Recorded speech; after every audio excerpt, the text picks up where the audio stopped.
Hey, Pastor Steve Waldron. I hope you're having a great day or night in Jesus. I want to talk a little bit on the belief in absolutes.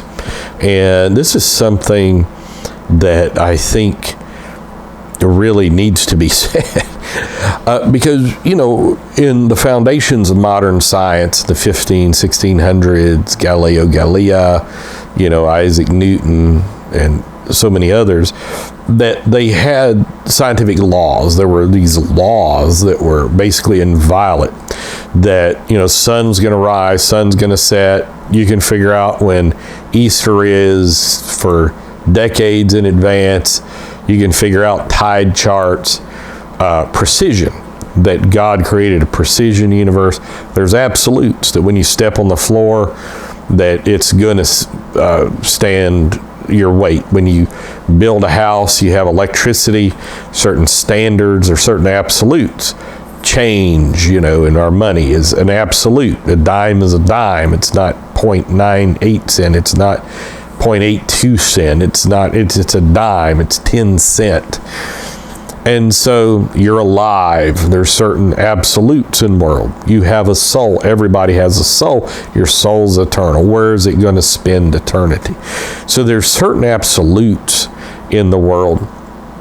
And it seems like the Heisenberg uncertainty principle, as Paul Johnson so masterfully points out in his wonderful book, Modern Times, the uncertainty principle of quantum physics has entered into our morality, situational ethics, that it's not always wrong to do certain immoral acts, and there's exceptions to every rule.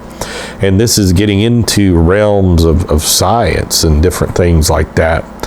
And so there's still absolutes in the world. It's always wrong to tell a lie. I mean, it's always wrong to commit adultery. It's always wrong to do these things.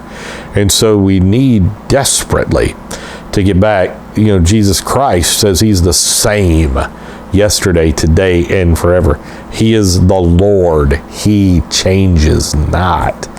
And so we need desperately to get back to absolutes in our lives, and not just this amorphous existence that if it feels good, do it, and anything that comes to your mind, just go do that, and on and so forth.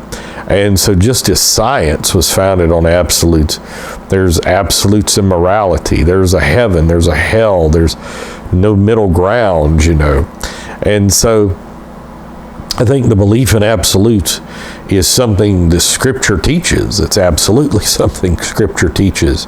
And so one of the battles of the end time that we face with electronic media and different things, and radio waves being in the air that weren't here 100 years ago, and TV waves and internet waves and satellite communication and all this, and the access to visual media and audio media as well, besides the two combined, can sometimes lead to non-absolutes. The Photoshop effect, the cartoons and these type things can lead to a whole nother world, a virtual world of video games, where maybe there's not absolutes. It's wrong to kill, but in the video game, I killed 1,000 people today, or that type thing. Get back to absolutes, because there's an absolute judgment coming. There's an absolute standard, God, truth and righteousness, versus the devil in hell. So you shall know the truth, absolute, objective reality, and the truth shall make you free. Jesus is the way, the truth, and the life. And so there's absolutes in the world. So God bless you. We love you. Thanks for being with us. Join us daily. And we'll see you later. Bye-bye.